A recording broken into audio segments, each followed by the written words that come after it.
Hey, what's up, everybody? Pardon me. Mogia Monster here. Welcome to Why the Fascination, or WTF as I like to call it. Hope everybody's having a good night, good week. It's almost over. Who we got in chat? Bunch of people already. Right on. Pyromedic, what's up? Iron Dogger, what's up, partner? Stevie B, how's it going, Stevie? Stevie just had an epic battle with a bug she doesn't know what it was, and she has no idea what it was. Jen, how are you? Hey, Joe, what's going on, man? Western New York Bigfoot Investigation Group. Why won't this scroll? There it is. Mark Dodman. Good day, man. Jeff Harding, what's up? I know I saw Patrick Vaughn in here. How's it going, Patrick? Ida Bustamante. How are you, hon? Hey, Rex. What's up? Mr. Lee. This is usual suspects. Hey, Blue. Blue-eyed Northern.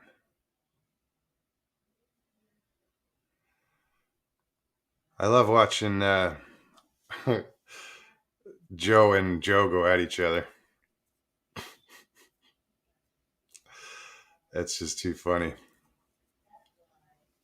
I'm talking about Joe Pass and Joe Parker.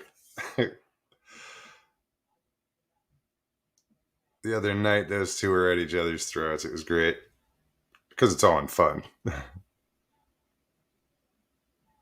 Who else we got here? Hey, Wit, what's going on? Hey, Ruth. How are you? Haven't seen you in a while. Scotty, what's happening?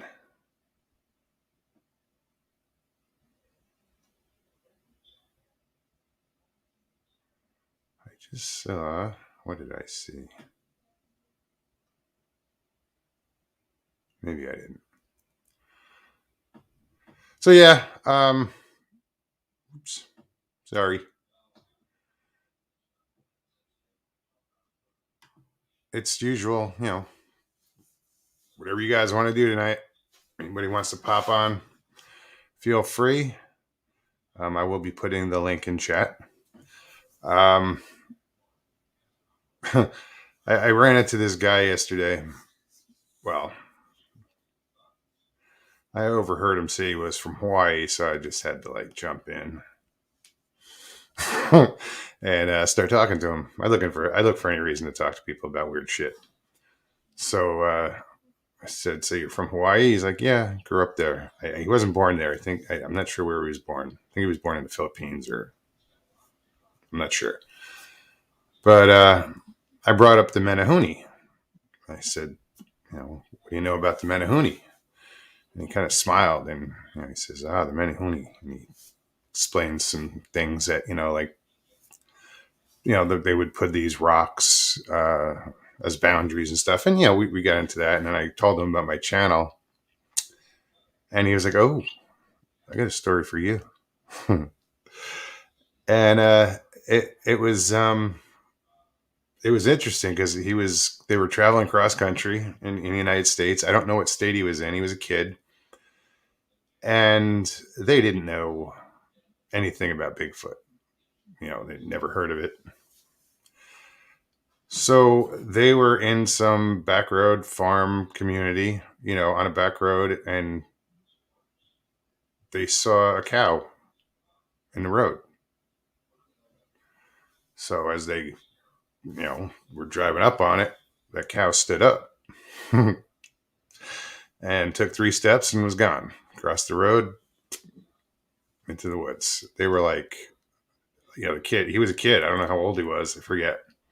He's like, "Dad, what was that?" And he didn't know what to tell him. So it was just amazing how, you can just, people have these stories, man. You never know where they're going to come from. Um, then he had another incident when him and his buddies, he had been in service, and him and his buddy were squirrel hunting, and they saw something again. It was in the woods, in the distance. So I'm sure I'll run into him again. I told him about the show, gave him the name. Hopefully, he'll stop in. Um, it's just so cool. I love hearing those stories and finding them out there. Is or just it's I don't know how I know who to talk to, but it's just weird. Who else we got here? Gypsy Road, what's happening? Hey, Miss Dill, how are you? Derek McManus, how are you, bud? Yeah, imagine that. I'm not even going to get into it. I'm sure he put a big no. Where is it?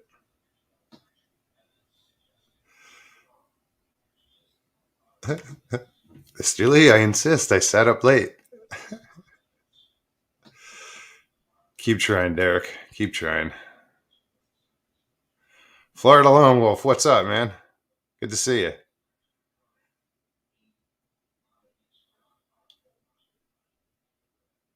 Actually, I met Florida Lone Wolf at the Florida conference. Cool bunch of people. It was good to get out with Tim T and his wife and everybody, and just get out for a little while before the storm chased us out.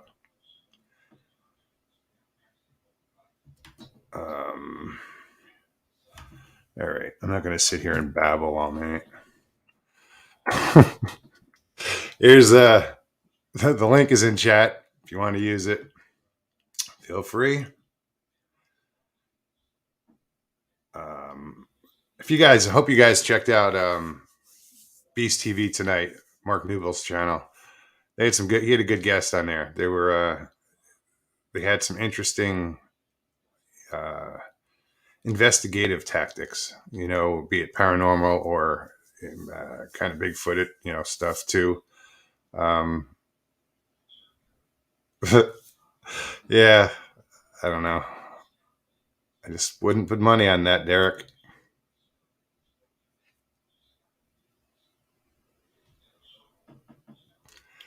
Bigfoot Pud, what's up, man? Hey, Sandra. Paulie T. What's up, Paulie? Paulie. His name is Paulie. My microphone is way too high. About 2 minutes before the show, I'm sitting here trying to adjust shit. Like I'm raising up my computer because it just seemed everything's on an angle. My whole anyway. But yeah, it raised everything up. Didn't work. Sean, what's happening, brother?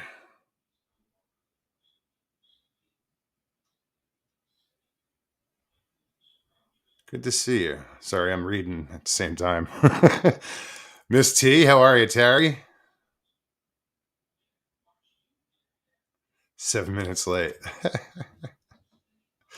Guys, I want to thank you all for getting Sean over the top, over 1,000.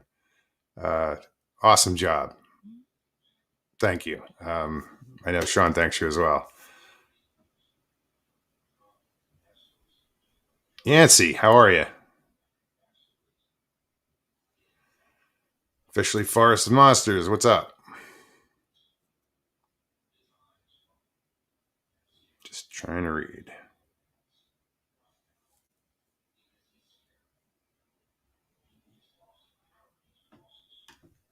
Let me just post that again.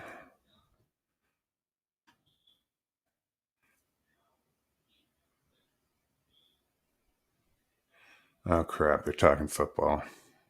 Boring. To each his own. I'm not a big sports fan.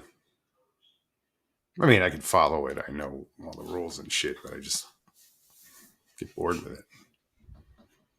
I don't need to know all the stats and all that crap. I'd rather be out fishing on a Sunday afternoon and sitting home drinking beer watching a football game. But that's just me. Tom Paul, what's up, man? Michael Taylor.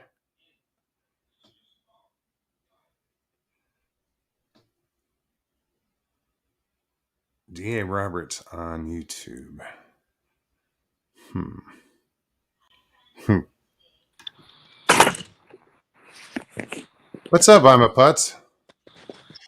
Hey guys, it's me, Sasquatch Sam. I'm a putt sitting up here in a tree as usual. Dark as fuck, can't see nothing, but I do have my jerky by my side. What's up, man? Not too much, man. How are you, Russ? I was just sitting out here in the dark, just playing with myself. Playing to be myself, something like that. Terrible recovery. Yeah, I know.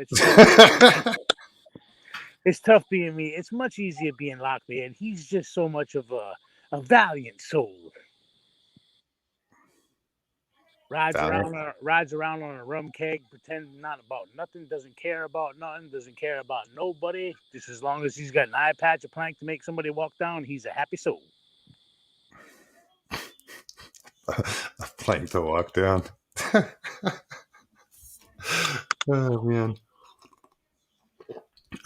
Figured I'd check in and say hello to all you nice people because I haven't been here for a little while because I had some obligations that are prior and they are very, very, very, very, very, very important to me. So I just have to take time for myself and hang out in this tree. And I must say, it's dark as fuck, and I don't see anything here, but I can hear crickets. So why are you in a tree? I was looking for Sasquatch because, they come out at night. Wow. Yeah, wow. I'm Polish. I'm Polish, if you hadn't guessed. I'm a putz. You up there raking leaves? Yeah, off the branches. I'm helping the tree out. We don't want them to fall and hurt themselves. It's all about being, a good soul.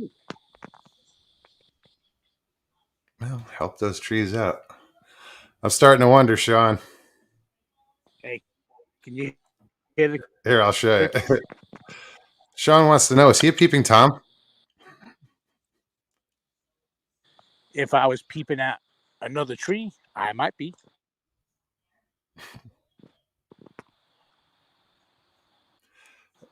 Patrick Vaughn says, where did he go? Shit. I'm not used to my own chats going by so quickly. Patrick Vaughn says, go sit in the woods with a honey bun on your head. Patrick, you jackass, I am in the woods, and I don't need a honey bun. I got a Big King, the go-to bait, buddy.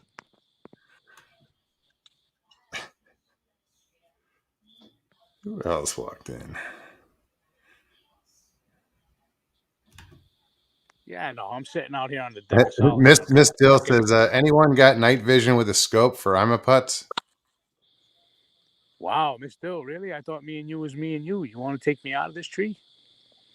I can just jump right out of it. Nobody gonna hear me fall. I'm out here in the woods. I don't know if she was actually suggesting shooting you out of the tree. Was she? Well, why else would you do night vision, Russ? To see what's in the tree or see from the tree. Well, I don't know. She'd have to explain it. You could just borrow a forward-looking infrared and find out that here's this big fat bastard sitting up in a tree with a bag of jerky and no pine cones because they all fell off. So I don't have any in my posterior today. I'm feeling pretty good. I love the fall. Thank you, Russ. Hey, seriously, can you hear the crickets? Yeah, man. When you talk. Yeah, no, I'm just sitting right here. I'm listening to all this. I'm like, oh, this is so nice. Yeah, I spent the past 2 weekends up in the woods. Nice. Yeah, no, I was working up there, but it's like at the camp. Yeah, at the fish camp, yep, Lynn's nice. piece of property. The first week I was there was weird as hell, man. I mean, I'm trying to approach this. I want to see a Bigfoot, or whatever you want to call him. So I don't want to be that guy that goes marching through the woods looking for him. Yeah, I'm gonna try to do it a different way and have him come to me. Yeah, it's their game, man. I'm gonna tell you what I've learned just from talking to Mike and stuff, and I know that we're all friends and we all chat amongst ourselves and stuff, but dude, he's got like a fucking Bigfoot magnet in his ass. I'm telling you right now, the fucking things come right to him. And he sees some crazy shit. He did a video the other day. It was real short, and he was like, and I sent him this picture, and I circled it because I always circle what I see so he knows it. And I know he doesn't like when fucking people do that and stuff. And he was like, "He's an ugly motherfucker, ain't he?" I said, I don't know, Mike. He's too pixelated to determine ugliness, but yeah, he's there. Well, he said, I guess Google put popped up a picture from like a year ago, for memory or whatever. And it was the first time it was the dog man picture. Yeah. At first I'm like, I'm not seeing it. And then I looked up and I was like, oh shit, I see it. There he is, right? Is that the one in all the yellow? I don't know if it's yellow. No, it's probably not, because I caught that when I was watching a video of his, and he had the camera facing the ground like he normally does, like he fell. And dude, right? And I'm looking, I'm like, hey, what the fuck is that? It looks like a Great Dane. And I see the head move slowly, right? So I'm like, oh, it caught my eye. So I go back. Then I tap on the fucking picture and I slow the speed down. I'm like, coming in broken up.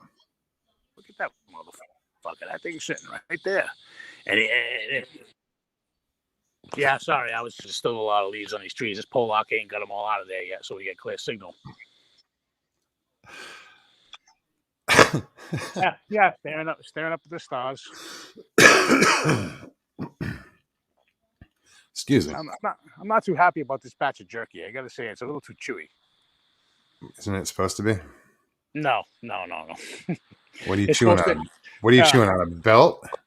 No, it's this right here happens to be porcupine ball sack jerky. It's got a little bite and a little scroll pokey. Back and it's got a little pokey little bite. Whispers from the dark. What's up? Sharon Guy, hello. Sharon Guy, hi, sweetie. How are you, darling? Hey, Leslie, Cryptids Canada. Welcome. We got a lot of people. It's an all-star lineup tonight. Yeah, I better leave because if I nobody's backstage, nobody's, you're fine, brother. This is fucking ridiculous. I gotta go, guys. I'm going to the hole for 30 days. Yarr, you scallywags.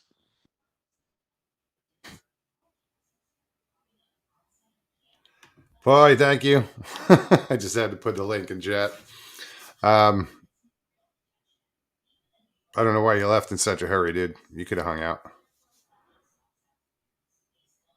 JCL, what's up, bro? Who else we got here? I was going to tell Paulie about the lights because if BF Bud's still here, he had asked. I'd mentioned the lights that I saw 2 weekends ago. And sorry, just did it. It was just weird, dude. Hey, Media Palace, what's going on? Yeah, I was sitting on a picnic table up in the woods, and I'm facing the river. The cabin is to my left. I'm sort of catty corner to the catty corner, and then there's a lot for sale. It's all wooded to my right, and I had a corner of my eye. Just something caught me and made me look up to my left, but I was looking up, and I just saw some lights come in, and I was like, "That's weird." They looked. I thought it was a drone or something, but two of them came in and they split apart, and they both did their own thing. I was like, nope, too big to be fireflies. And they had purpose. Like, I've seen fireflies and they're just kind of wander around. These were different.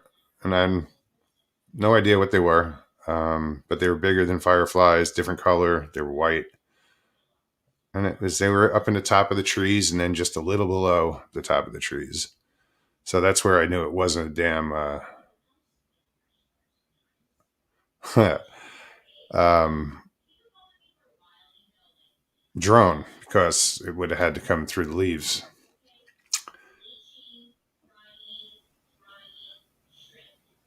Mr. Van Z. Someone's been on my Facebook page. Van Z. You probably couldn't spell the rest of it. My last name is Van Zylen. But if you look at it, most people say Zillin.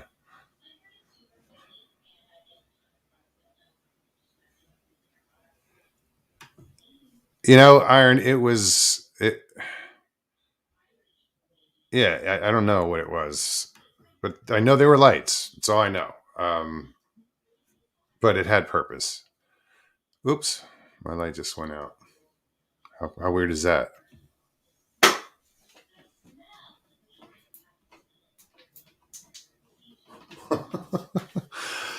It had purpose. I say that, and the light goes out.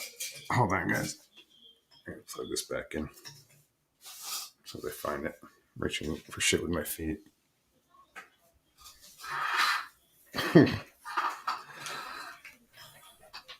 Yeah, they were weird. It was weird because, you know, like I said, I was just saying to Paulie, I want to approach this whole Bigfoot thing a little differently. I want them to come to me, and I think there's a way to do that. And I keep unplugging this damn thing.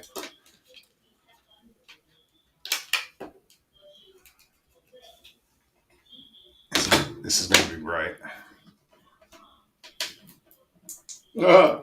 Too bright. That's better. Where was I? So yeah, it was weird. I when I went up there that night, I kind of put it out there. Hold on, let me get Derek on here. What's up, brother? I will get back and How put are my you? head in front of the light so I look like a normal human being. Oh, Jesus Christ. No, I'm grand. How are you? Good, good. Let me just finish what I was saying. So I want to approach it in a different way, and so when I got up there, I put it out there. I stood on the bank of the river, and I said, you know, who I was, and you know, just put out good intent, and you know, say I've meant no, you know, harm or whatever, and just tried to approach it differently, and just left it at that. But it was like that night is when those lights came in, so it was weird. But anyway, so what's up, man? No, all's good here. I just want to say to Mr. E3Bill, you're going to have to come on sometime, and we will find you, we will get you, and we will put you on. Well, he kind of was on, you know, on my last show. I showed a picture of him. No, I've had an extraordinary day. I went down the town this morning. Well, it's past 22 past 4 in the morning here, and my mother goes to church service at 10 o'clock in the morning, a wee half hour one for the old pensioners. And I was to meet her afterwards. Went down, and I was walking down the street, you know, to meet my mother. And some young fella jumped off the bicycle and he ran over, and I sort of came up behind. Turned out some blind lady and her special needs bus hadn't collected her, so she tried to go down the town to buy her shopping on her own, and she'd fell over. So she says, can you help me, please? And the fella says, well, I'm on my bicycle. And I says, no, I'm walking. She wanted to go to Tesco's, that's the local supermarket. And I says, no problem. I says, the way they work it is, you take your hand, if you make a fist to your left hand, and they'll hold it and they'll walk along with you. Mm-hmm. So I took her down and got her sorted out the shopping. That was fine. Made sure she got her shopping. Got my mother after church, and my mother wanted a bird table. Right? But she wanted one. Her backyard's solid. She wanted one with a base. And you talk about an expedition to get a bloody bird table, 2 or 3 hours. And then I came back home. And I was in the house about 30 minutes. And the police landed at my door over an incident about 2 or 3 weeks ago because my neighbour down below, I live in a block of flats, and she was burning the fire, and I was trying to dry my washing, so I just put out a bucket of water and put the fire out. And the police were down to say, community resolution notice, you actually shouldn't be washing your neighbours with a bucket of water. But apart from that, everything's fine. Wow. I think it's funny, dude. I commend you for putting out the fire with the water, though. Well, no, I enjoyed it. Trust me, I enjoyed it. I went under the stairs and I got out the mop bucket. I just filled it to the throat. And then I stuck a bit of bleach in it for badness. I just went out. Whoosh. What are you fucking doing? I said, you shouldn't be burning fires anyway, Joanne. Then I filled it in. I went in 3 times. Did them 3 times. And then the police landed at the door. And then I talked about it that night, and the 2 of them landed down the day. And I was on the PlayStation. I heard the knock. I thought I'd just ignored it. And then they knocked again. So I went out and opened the wee peephole. I looked out. There was 2 policemen. I thought, right, I'm going to have to open the door. Otherwise, these bastards will kick it in. And I opened the door. They came in. I said, "Oh, we're sorry." They knew me. They said, "Oh, we're sorry, Dick, but the sergeants told us to get down and issue this bloody order." But apart from that, good fun. Good. Well, I mean, what's the worst that can happen? You get a fine? No, that's over and done with. I signed this bit of paper, and we've all agreed it's over and done with. Okay. I just think it's hilarious fun. No, yeah, it's funny though. I mean, because neighbors, that's why they say, good fences make good neighbors. Good neighbors. But see, I'm above her, so I have the whip hand. If she gets out of order, and she's, she'll be fond of certain, how can we say it, substances at the weekend. And if she gets out of order and makes too much noise, I just turn on the taps and plug the sink, and she gets flooded. That's the beauty of being the top flat. I know, I'm a horrible man. It's kind of funny though. That is funny. It's funny whenever you see her running out of the house. Michael Haywood, what's up, man? Good to see you. Who else did I just see?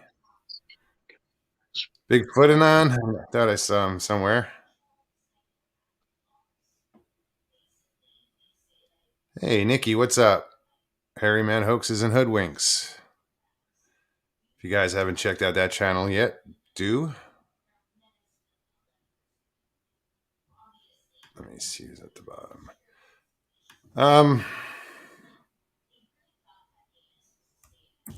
Just posting. The link is in chat again, guys. Anybody wants to jump on, feel free. I get somebody sensible instead of me. Talking about flooding my neighbours and fighting with the police. Oh no, it wasn't directed at you, dude. No, I wouldn't carry it on. I just want to make sure I'm putting a link in. I haven't noticed if anybody else was putting it. Mr. Lee 3PO, the link's in the chat. Hint, hint. Yeah, no, if he's not taking us on, if he had to choose between coming on this show or, saving the world. Sorry, world. Yeah, you're fucked. He'd save the world. No, I probably would. I had that. I screwed it up, but you guys, he'd rather not come on the show. Yeah, but I like winding him up. I don't know. I think you never know. He might surprise us one day. He might. Now we know what he looks like, so. Sure. That'd be better then. I got a better angle now. Well, that light is. Now is blinding. No, I'm trying to. I know the light's right behind me in the room, but if I turn that off, then we're in darkness. Just turn away from the light. That's what I'm trying to do. That's better now. There you go. No, I was going to say you're a fisherman, Mugs. Do you ever see? Oh, where did I put the thing? Hold on. Sure. Did you ever see this movie? Fisherman's Friends. British rom-com. 90 minutes. Perfectly sensible. Half an hour, an hour and a half of just fun. It's actually a true story. Is it? Where was it made? It's based in Cornwall. It's about 10 years old now. The Fisherman's Friends is a folk band in Cornwall, and they sing sea shanties. That's the story of how they got into the charts as such. Huh. And I was watching it, and I seen it before in the cinema, but I got it there and I was watching it last night with a friend. But it's a good movie. But I know you like fishing and stuff. Yeah, I'm a fisherman. I've been since I was a kid. It's in my blood. It's part of me. Fishing is just part of me. It's part of who I am. No, well, I was never into fishing, but my brother-in-law, whenever I was married, he was a big fisherman. He caught the largest salmon ever in the River Roe whenever he was only a kid. Oh, wow. I'm 8 or 9 years old, because there was always a picture of him in the house with this big salmon. Well, I can't even, on the screen, I can't even put my hands out far enough. And his father took it to the local hotel and sold it. What's that? No, that's what I was saying. His father, Norman, took it to the local hotel and sold it, made a fortune. Because it was this big fish. The salmon. Yeah.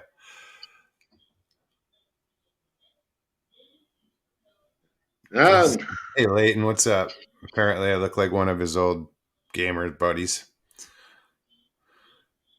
Leighton says, Mogion, you look just like dude I used to play PlayStation with on Destiny 2. Nope, not a gamer. No, I'm sitting, don't get me wrong, I enjoy playing games, but I'm sitting the minute of a 10 fucking hour download for fucking Call of Duty. I play poker on my phone. Nah, I was never a gambler. I can sing a song. I don't gamble, I just play poker.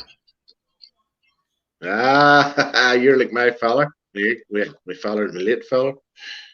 And they grew up in the country in the 30s, the 1930s. And that's, all the amusement they had was cards. And there's only 52 cards in the pack. And there's only so many combinations. And they worked it all out. But whenever they got to the age and whenever they went to the town and people was playing cards in the pubs and stuff, they were too good at it. And they started getting to bother because people thought they were cheating. Well, all they were doing was running the combinations. Yeah. There's literally only so many numbers. Only so many combinations that you can have. It's in the millions. But in a 52 card pack. Yeah, but if the smallest hand, you play is 5 cards, or you can go 7. So it depends on the game, I guess. This was back in the 30s. It was a simpler time. I'm sure they had a 5-card game and a 7-card game. I'm sure they probably did. Down those wee back alley pubs. Yeah. Buzzard's Roost, what's up, man? Good to see you. Just double checking.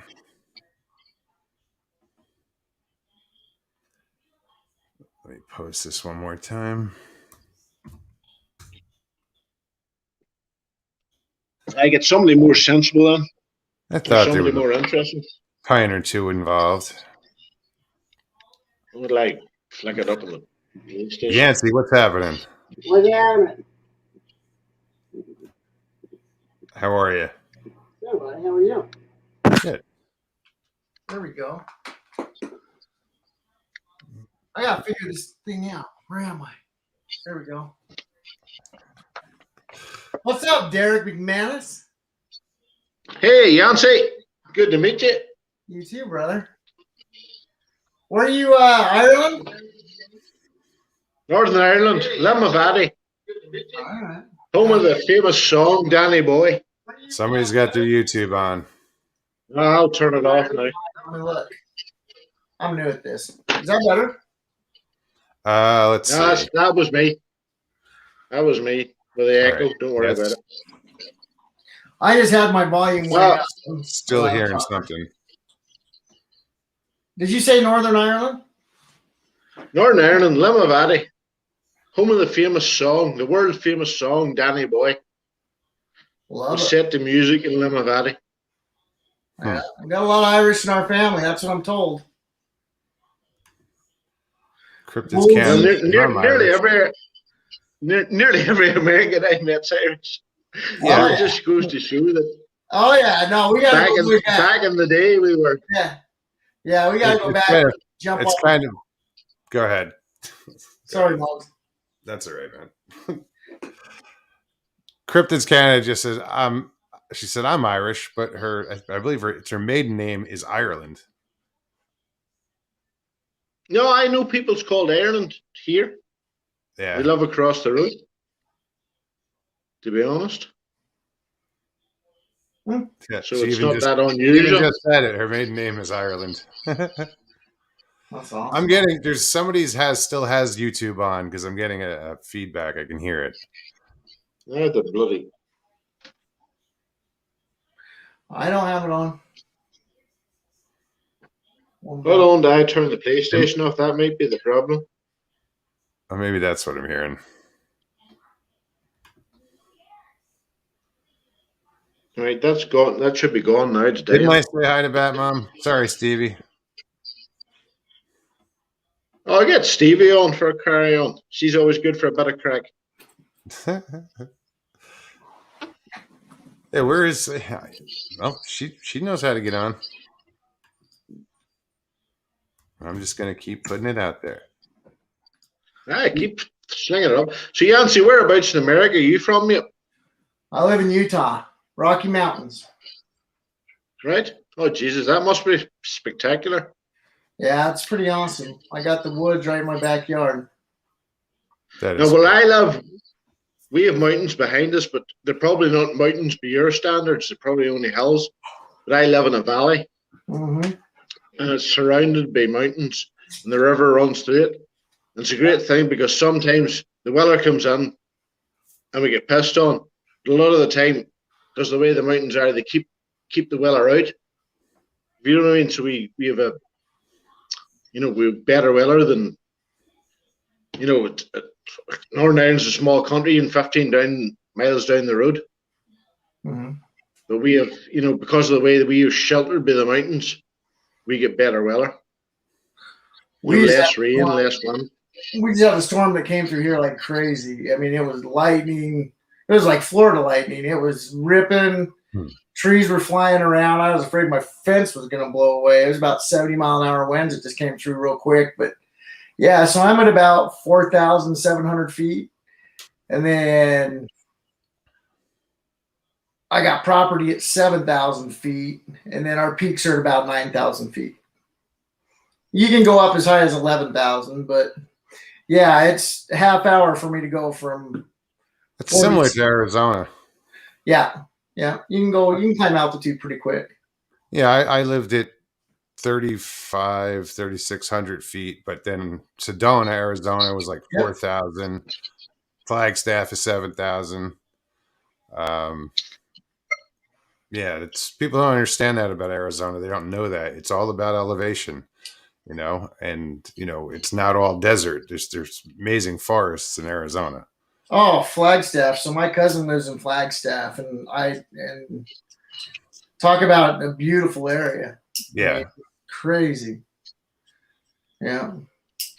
No, we got a little bit of, and Utah, we got the forest, but it's also really dry here too. We got a really dry heat. We have one extreme to the other. We go from like, I don't know, we're around 50 degrees, 60 degrees today, but we get as high as 120 in the summers down south. So then we get, 0 degrees in the winters. Just depends. That's all Fahrenheit. That's not Celsius. But. Aye, well, we had 17 Celsius the day because I put on my big coat because it has lots of pockets. Yeah. They put my wallet and things in. Uh-huh. And I walked out and I was out of the door about 15 meters and I'm sweating like a rapist. And now you're going to say my closest mountain's Katy. That's about 3,000 feet. But as you crest Katy on a clear day, just because of the direction it's facing, you can see Scotland. And the last time we went over Katy Mountain, we could see Scotland. So that's pretty nice. I want to go. My dad's been all through that area, and he's a big golfer, so he went through Scotland and hit all the old golf courses that are out that way. Golf's a big thing here, yeah. Yeah. We're going to go do a golf trip out there one year. Give me a shout whenever you're over. Oh, I like golf, but not that much. Yeah. Someone else got to pay for it, or you got to plan a trip for it. I'm the same way. If I can shoot it or chase it or do something else, and I'll go for it. But a little white ball takes a little bit more. No, I'd like playing golf. I just wouldn't go. I have no desire to go play in another country. What's up, Jeff? Hey, I love golf too, but I can suck at it at home. Why do I need to travel somewhere to suck at it? That's a good point. I don't want to embarrass myself worldwide. Hell no. Yeah, but you could come to Portrush Royal and embarrass yourself in a world-class golf course. True. Yeah. Well, set a record for the worst. Okay, I could get that, playing a world-class course. That would be different. Yeah, St. Andrews, is that one of them? I think St. Andrews in Scotland. Yeah, Scotland. Yeah, my dad went there and played that and brought me back a bag tag, and that's a whole different playing the rough. He said over there, it's not a rough over there. You're playing out of bushes. Well, yeah, and there's bunkers over there are brutal. There's a lot of undulation in those bunkers. When you're in one, it's like 6 foot high, 8 foot high. Yeah, they're friggin' death traps. I played TPC Scottsdale, and I played at Augusta. I played around at Augusta. But I tell you, when I played at Augusta, I had my wife with me, right? And I was golfing with a couple of guys who were really good golfers, and I'm one of those guys that will kind of play to the level that I'm with. Like, my brother-in-law is a scratch golfer, so if I'm going to golf with him, I'll typically golf a pretty good game because I'm trying to hold course with him. But if I go out with some of my buddies and we're just pounding down beers, I'm not going to golf that well because there's kind of setting that pace, to where nobody's really trying. But we were in Augusta playing with a couple good golfers, and my wife was with me driving the cart, right? And she wasn't golfing, and she pulls over at this kind of little sandwich stand they had on one of the holes, and she goes over and buys one of those fancy sandwiches that's all wrapped up. And she's driving down the fairway, and she unwraps a sandwich, and she doesn't like tomatoes. So she takes the tomato and flings it out of the cart, and it lands in the middle of the fairway, this bright red tomato. I mean, it stuck out like the only pepperoni on a cheese pizza, right? and I'm like, you got to turn around and pick that up. And she goes, well, it's not like a wrapper or something, a bird. I said, look back at this perfect golf course and this tomato slice laying right in the middle of the fairway.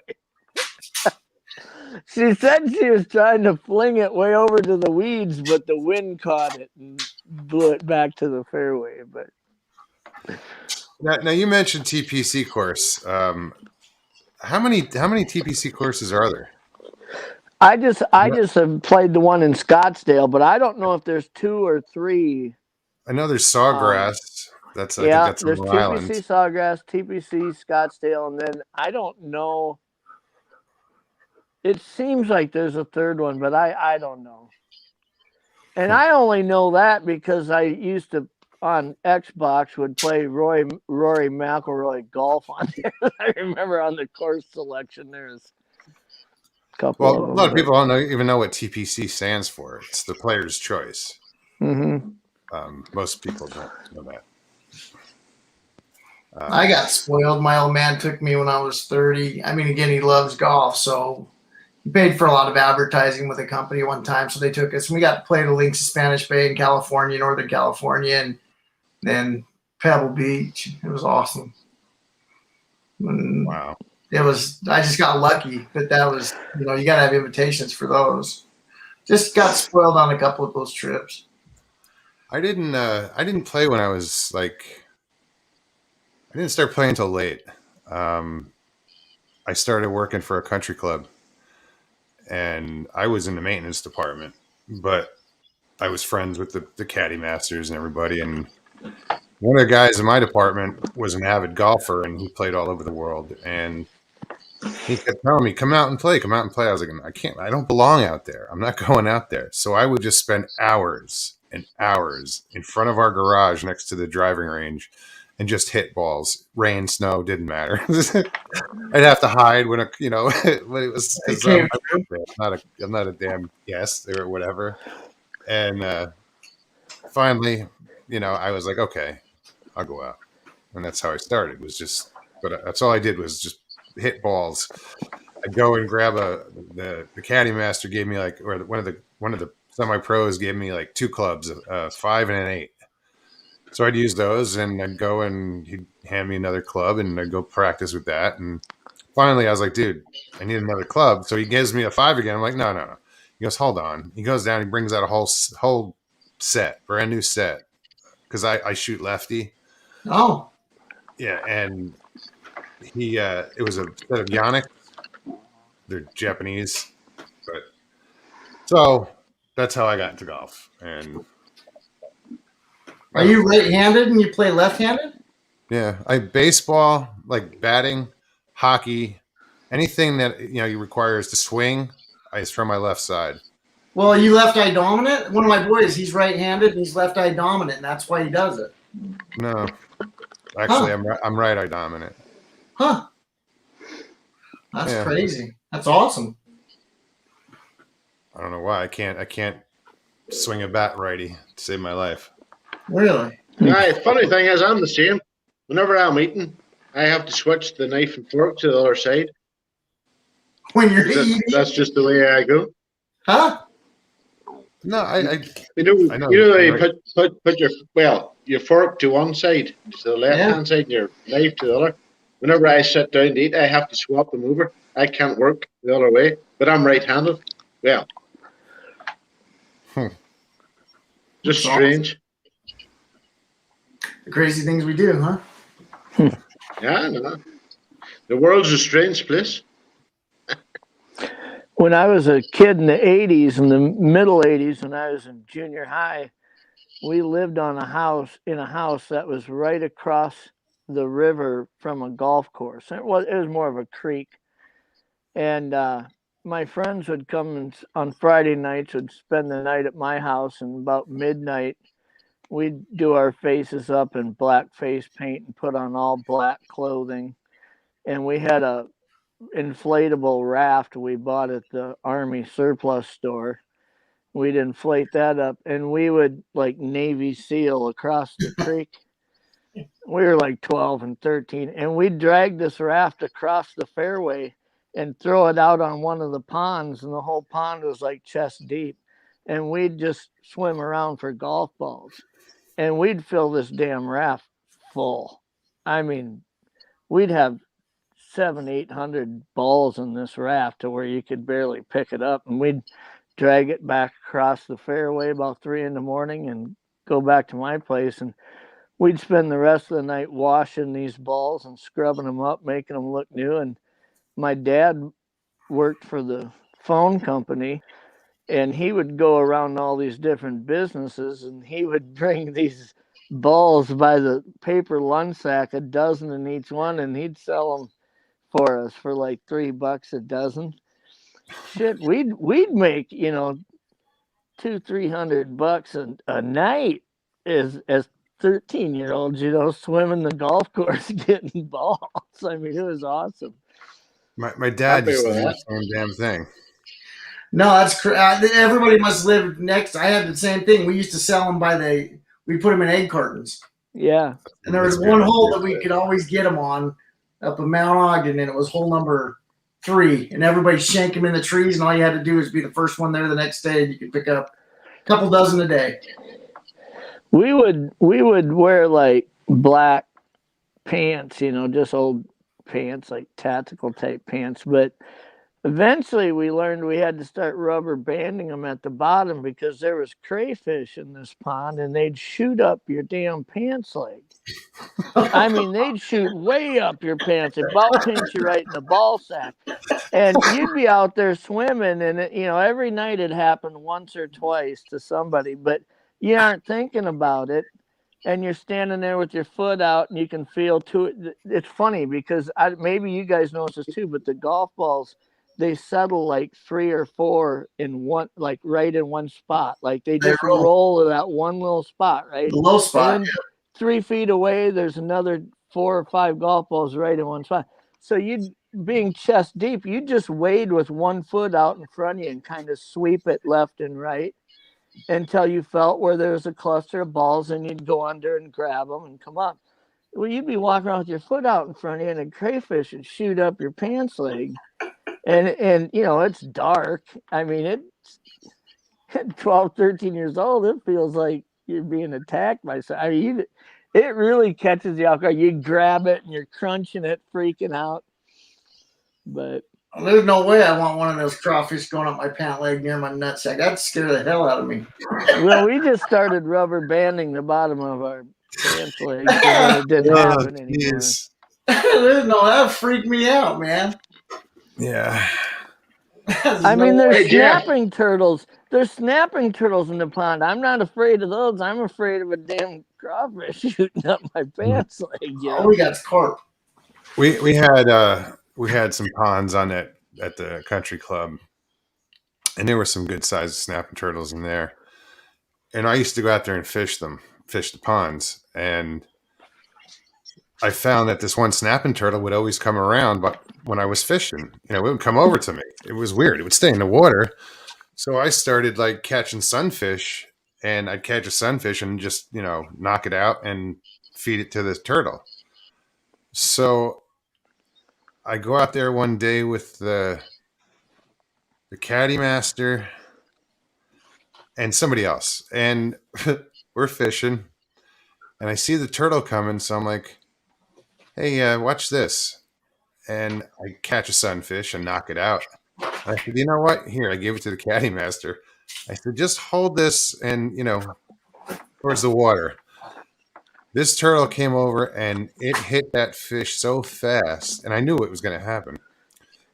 Both of these guys literally jumped like 10 feet back. Like it was because they didn't expect the turtle to be so fast. I didn't know they were fast. I had no idea. No! When they snap from their neck, when they shoot out and grab something, it's quick as hell. It's bad. I'll tell you a quick snapping turtle story that happened at my house in South Dakota. And I'll warn the listeners, it's a little graphic. I mean, if you're a PETA person, you won't want to hear this, but it was Sunday morning. I was dressed pretty nice. We were getting ready to go to church. I had a shirt and tie and stuff on. And I look out the window, and we live on a little private lake in South Dakota here in a nice development, nice homes. And there was this huge snapping turtle. I mean, huge snapping turtle that came out of the lake and was on my yard right by the road, digging a hole, getting ready to lay eggs in it. And my wife says, oh, we can't have that snapping turtle laying them. I says, yeah, I got to kill this thing, right? So I dressed up for church. I go in the garage and I grab a big axe.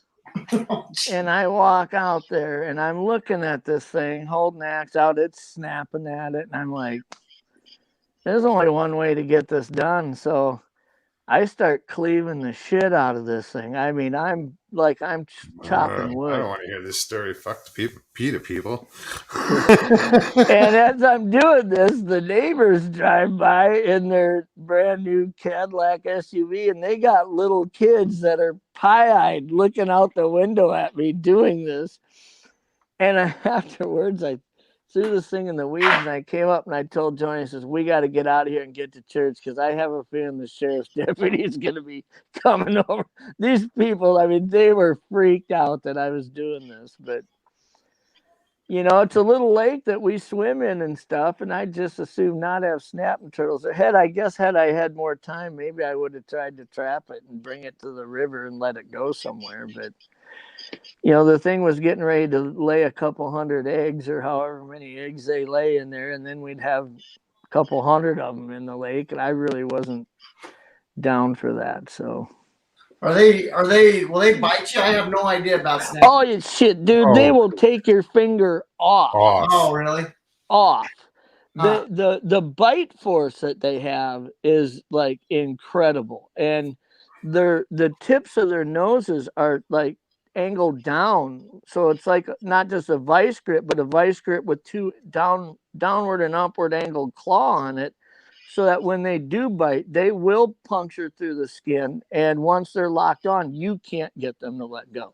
Is that what that dude's always chasing after with his bare hands? Just regular turtle man or whatever? Yeah. How do you know? You stick your hand in there if they're like that, or does it take your finger off? He's got all his fingers. Well, I think he gets them going away from him, so he grabs a tail. Gets them from behind, yeah. And you grab the tail or you grab the sides of the shell, and then they can't reach back with their mouth. But I tell you what you don't want to grab is their feet also have, front and back feet, have claws that are, you know, over an inch long, and they're like needles too. I mean, Leslie pretty powerful. Leslie says I had a turtle almost take off my foot. Yeah. Yeah. I mean, these snapping turtles, when they get to be like literally over 24 inches across the shell, they'll weigh, I would guesstimate one of these things got to weigh 60, 70 pounds when they're that big. I mean, it's a hard trick picking them up when they're full size. Most of them are probably 30 pounders if they're, 18 inches across, but they get pretty hefty when they're big. Leslie says, yeah. Leslie said that she got, bit by a turtle. She says, I was trying to save the son of a bitch. It almost bit her foot off. That's what you get for being nice. And Leighton said they have the alligator snapping turtle. Yeah. We got those down here. So those metal mesh fish baskets, right? That you could throw fish in. They're collapsible. Yeah, they're the pretty bottom strong. open, the top. I'd have one of those and fill it full of some crappies or something and hang it off the tree down on the private lake by our house in South Dakota. And I'd leave it down there for 2 hours, come back. That thing would be shredded, hole tore open in it, all the fish gone. And that's a snapping turtle. They rip those things apart. Huh. But, I mean, it's not like it's heavy gauge wire on those. But still, I mean, it takes some force to get through them. You don't want to go skinny dipping with snapping turtles. Yeah. It's not just the cold water that might cause the shrinkage. Oh. It's more than shrinkage. That's loss. Yeah. Yeah, we used to fish this state park in Arizona, and we had to wire tie the bottoms of those cages, those fish nets, because the otters would come up through the bottom and steal all the trout. Yeah, the bottoms of them just were spring loaded. You could push it upward into it. Yeah, so we had to wire them. A smart critter would get into it. How's it going?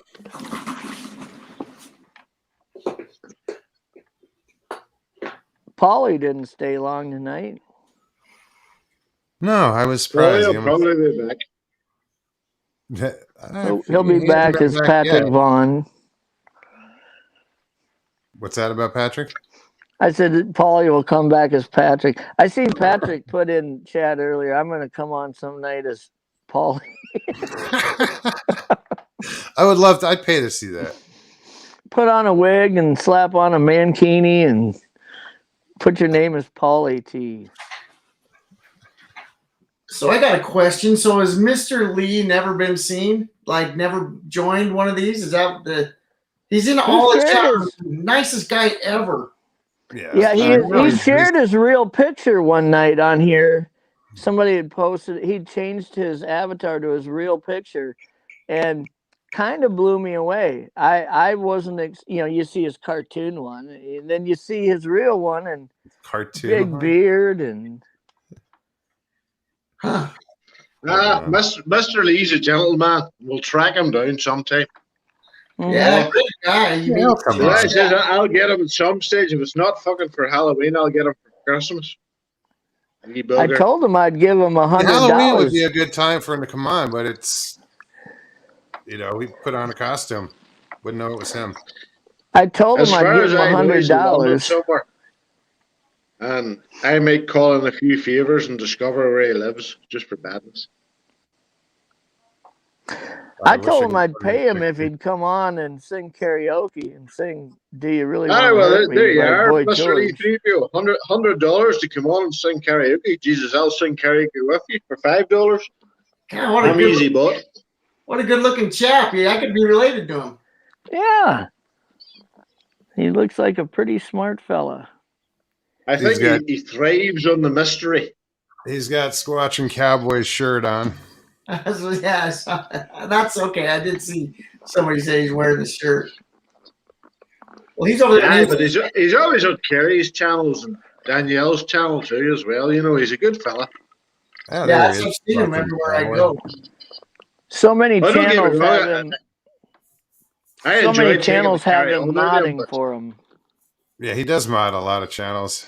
Well, it's because of his personality. He's nice. He's outgoing. He's a good fella. He's funny. He makes people laugh with his comments. I think this channel might have been his first mod position. Maybe. I don't know. He'd know. And even at that, we're not asking for a full face reveal, Mr. Lee Threepio. Put a mask on or something.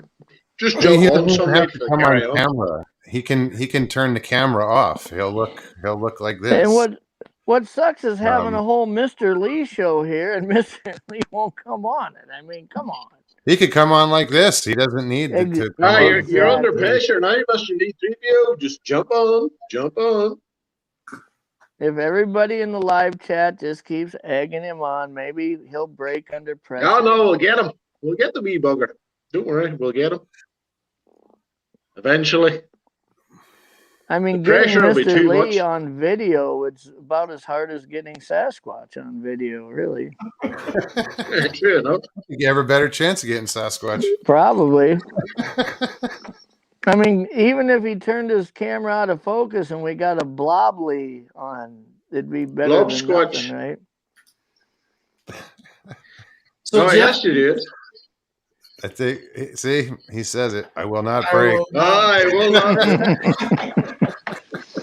I only fix that. Look, every man has his price. We just got to figure out what it is. A lot of times, two 6-foot men in black are kicking in his door with some machine guns, and we'll see if he breaks then. Well, rarely is it. The price usually isn't money. You got to figure out what his passion is. Where's his weakness? Then you got to lure him on with that. What's his favorite beer? What's his favorite scotch? Then send him a bottle. How does that help us? We send him a bottle and say, if you need to come on now. Now he feels indebted to you. So then we're going to get him on. He'd have to.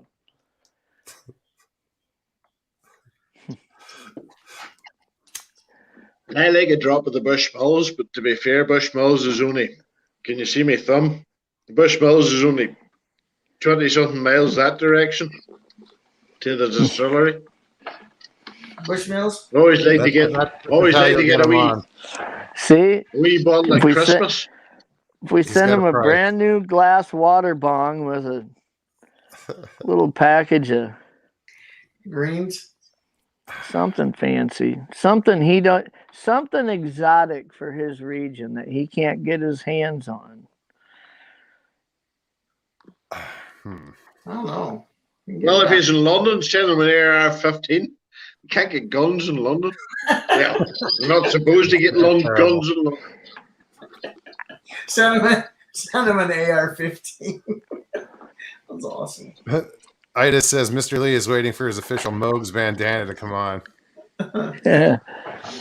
Yeah, send him an AR-15. I'll send you a bandana if that's what it takes.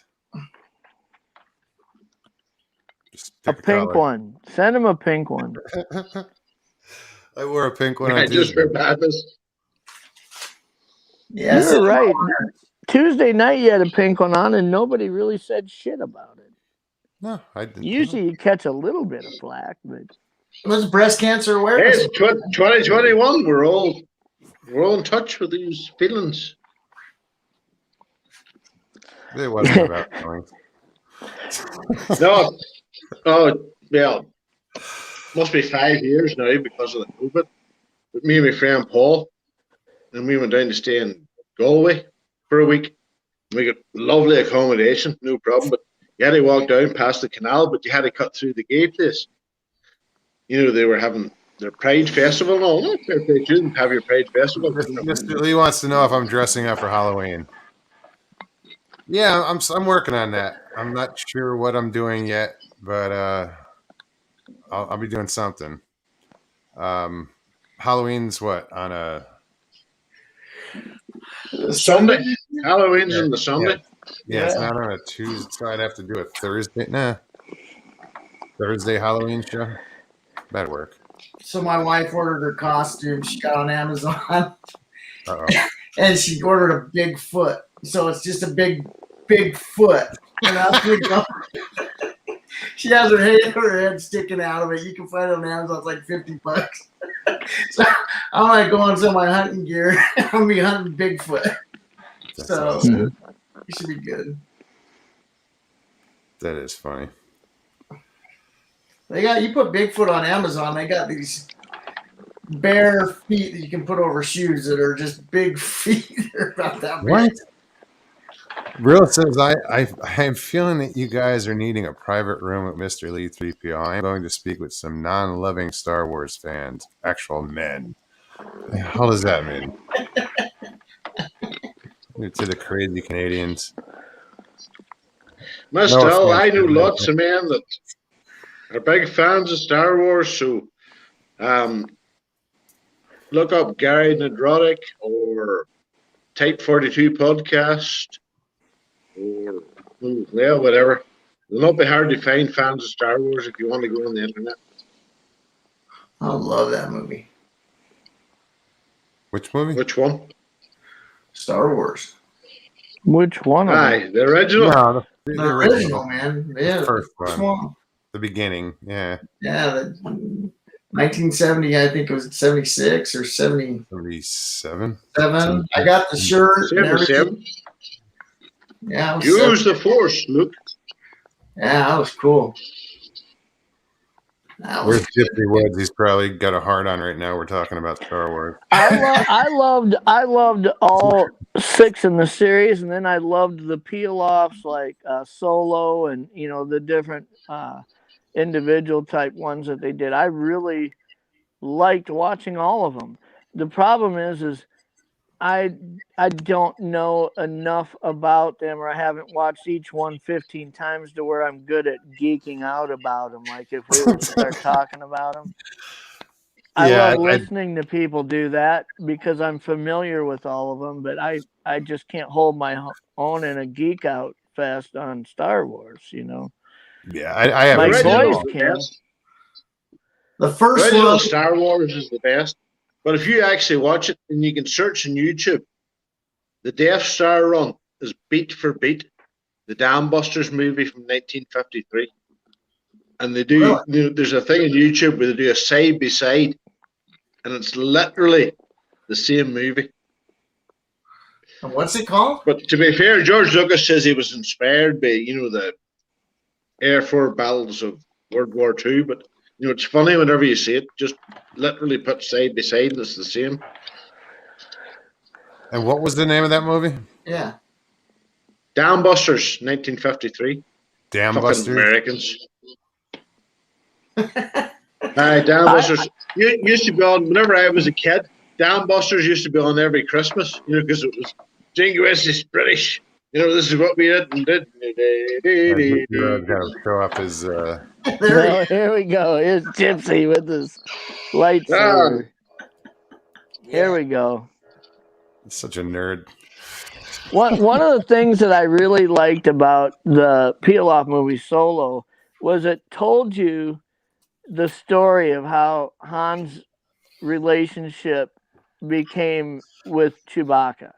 And that had been kind of theaterized. People had talked about, and then that movie kind of put the theory to definition on how Chewbacca was imprisoned and this and that. But it's kind of cool how they kind of told that backstory within that story. Well, now I agree with you. Are you talking about the Disney Star Wars or the original Star Wars? Because the Disney Star Wars, the standalones, like you said, Solo, Rogue One, those were the best ones. Yeah. The 7, 8, and 9 never had a rhythm, never had a rhyme. No, they didn't. It was like three separate stories being told that were tied to it, but didn't flow with it. Because I didn't have a problem with 7 doing kind of a soft reboot. But then when you took 8 and totally say, fuck 7, we're going to do a total different movie. Then you fucked it up. And then you go 9, you get the original director from 7. I'm going to make a direct sequel from 7 and say, fuck 8. So none of the movies rhyme. This is a good example of how the Star Wars purists just lost their shit at some point at how Disney took over and just absolutely. Disney never had a plan. They should have written 7, 8, and 9 and had directors just do their job and directed it. You gave too much power to these directors and they all wanted to fuck the other director. And it was just, they fucked it up. They fucked them up without lube as well. They went in dry. It's pretty sad that we had to go to a streaming service to bring some kind of a good Star Wars back. Yeah. The Mandalorian. It shouldn't be like that. The movie should be like, the climax, the orgasms, not TV show, not Baby Yoda. I remember the day my boys came out of the rooms finally and said to me, Dad, we got to subscribe to Disney. And I said, why the fuck would we do that? Because that's where it's the only place we can go to get the new episodes as they come out. I got to address something real quick. I think. People in chat. What's going on? I see there's some stuff going on with officially Forest of Monsters and Batmom, and will you guys behave? Fighting? I don't know. I'm getting texts about it, and I'm trying to follow along, but it's. Sometimes we just need a TV timeout here. Jeff, I gotta know. What camp are you on? Did you like what they did to Luke in 8, or did you hate it, what they did to Luke in 8? I have to know. I wasn't a fan of it. I fucking hated it. Yeah. I don't know anybody. Here's the problem. What I liked about the original 6 was that it left your mind wanting to go somewhere for what was going to come next. And everything 7, 8, and 9, what they did is they left your mind not wanting to go somewhere. They left your mind just like, what the fuck do you do with this now? It's okay. Now, I'm sorry for getting nerdy on this, but in the game of Star Wars, the Jedi go take off. They run and hide when the shit hits the fan. They do. Obi-Wan Kenobi, Yoda, fucking hid on planets, watching a kid, Darth Vader, to grow up to fight him, not them. Okay, Now, what do you do with Luke? Oh, he runs and hides when he fucks up his nephew. He goes, runs and hides to commit suicide. I mean, that's not Luke. It's like, how do you do that to a guy? Listen, he allowed his nephew to kill planets, kill more people when he should have did something about it. Luke doesn't go run and hide. That's what Jedis do. That's what they did to Star Wars. They made it where when the tough gets going, the Jedis go hide. And to the point, Gypsy Road, execute Order 66. See, a lot of people did not like the prequels. I did not mind the prequels. The problem with the prequels was they didn't do. It was about how the governments take over. It's like doing the real world. Like how do you defeat other countries? Well, you change within your government. That's what the prequel is about. How do you get power? You take power from within, and then you go take on the world. They didn't flush it out as much as they should have. They fucked up by having a character like Jar Jar. But beyond Jar Jar, the series is not really that bad. I did not mind the prequels. No, I enjoyed the prequels myself, to be honest. Yeah, now the dialogue was crap.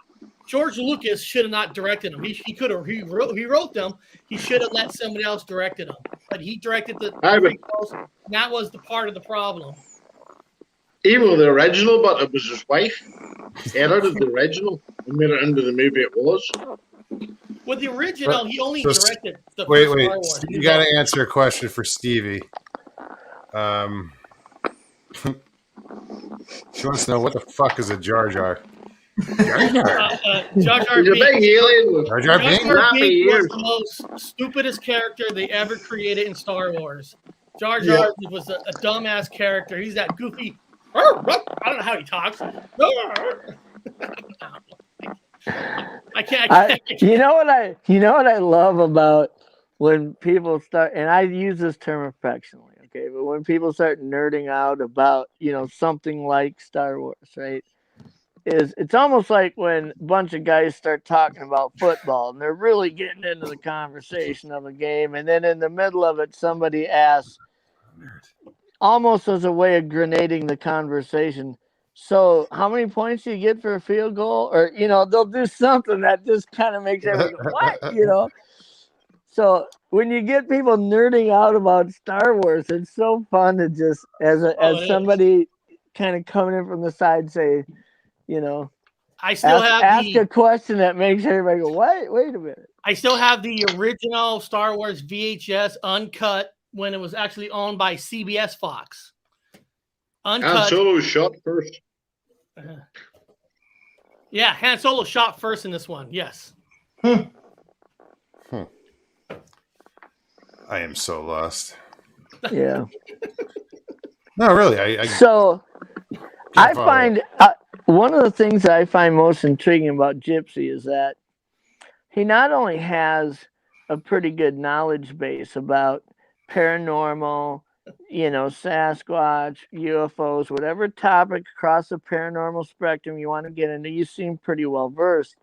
But then when you start talking about movie knowledge or, comic knowledge, it's just amazing how many things that you have an interest in that you can speak intelligently. Well, in 12 minutes, I'm actually jumping on my Horror Talk channel, talking some horror movies. So now I saw that chat, or the person said Gypsy Road, George Lucas. Now listen, George Lucas is a fantastic producer. He's a good writer. He's just not as good as a director as he is as a producer and writer. Because he only directed A New Hope, and then he directed the prequels. So now George Lucas. Now remember, George Lucas brought us the very first Marvel superhero movie ever, Howard the Duck, in the 80s. He did. So I've got an interesting question for you, Gypsy. If it was up to you, and you were able to write and direct wherever the whole thing goes from now, where would the story start and where would it end? You know what I if mean? they gave me the rings, if Disney says you got the power, I would actually say 7, 8, 9 don't exist anymore.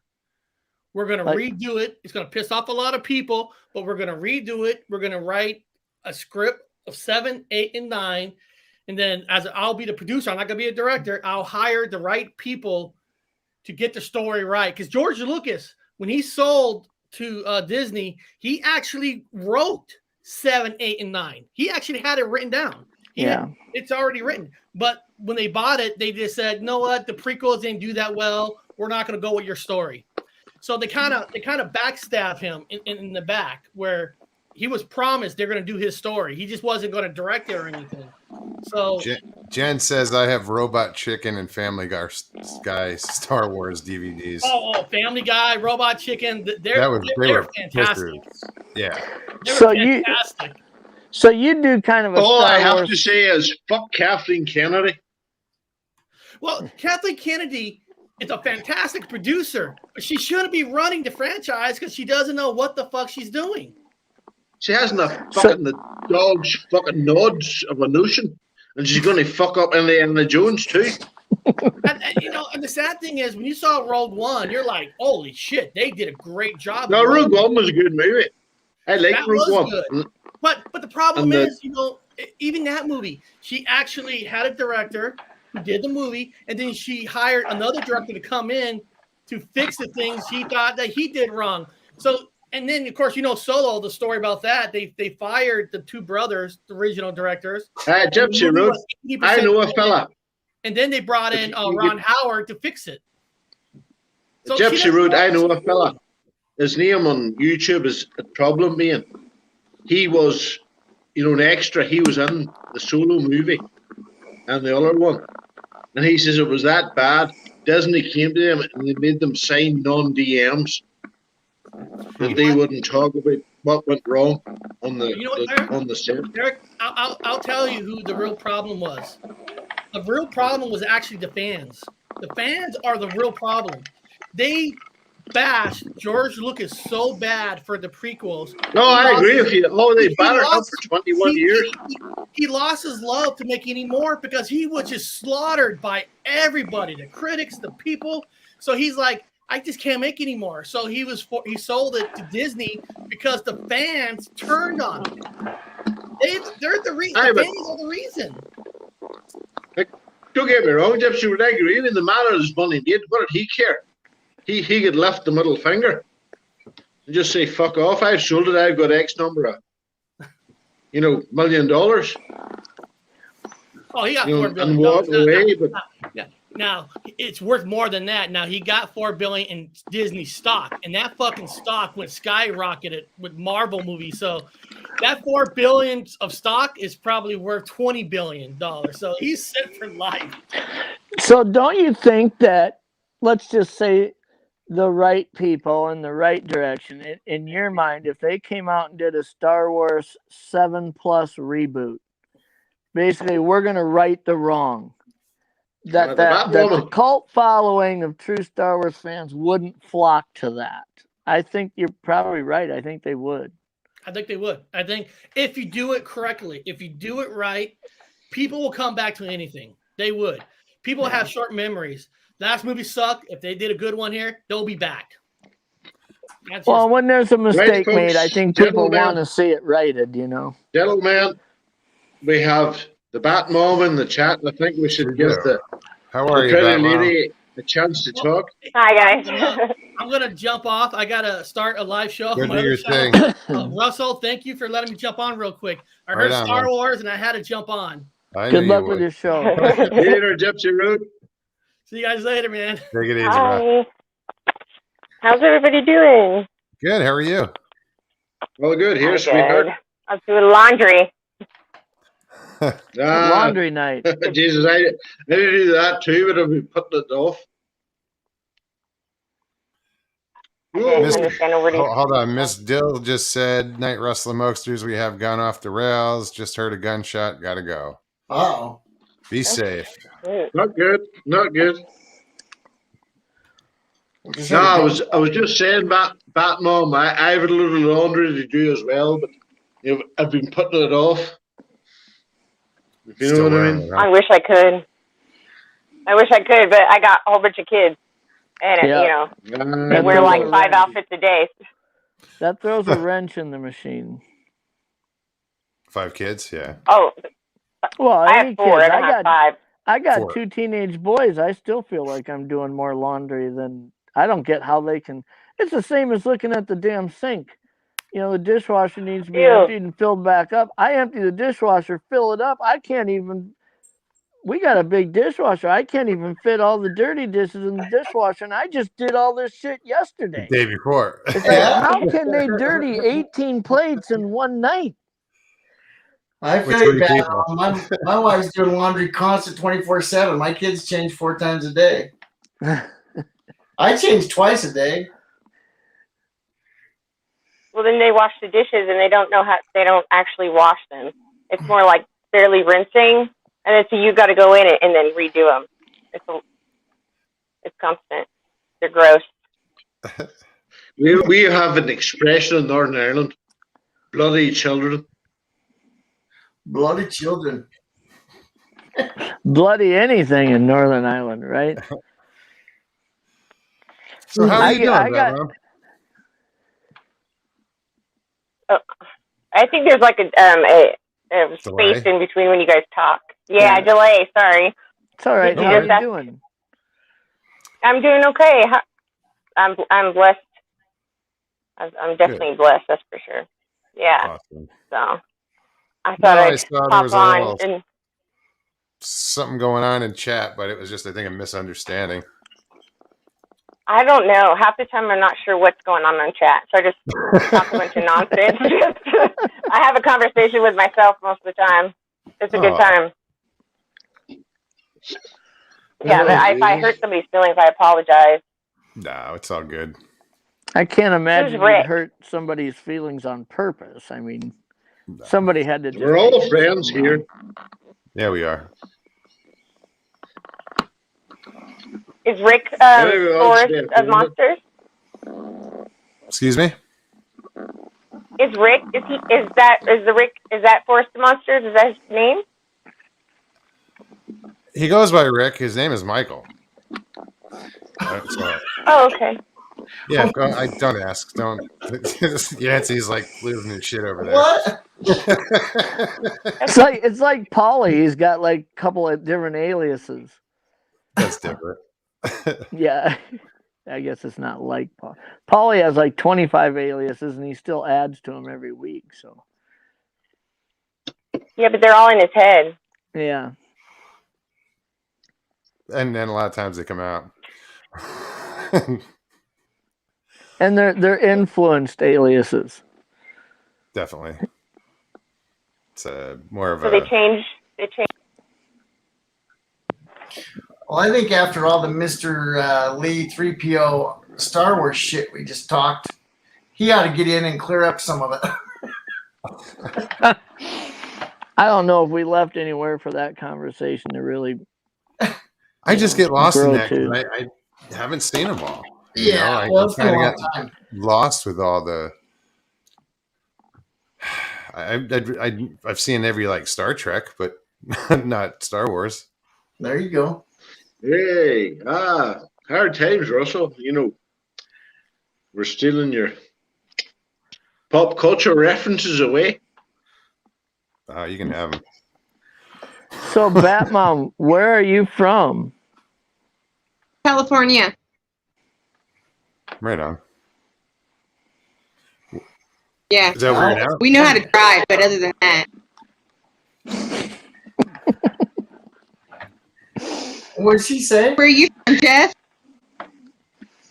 Well, right now I'm in northern Minnesota, but I have a home in South Dakota too. I have a real estate firm in South Dakota and a couple of them in Minnesota, but I do most of my summertime stuff up here in northern Minnesota.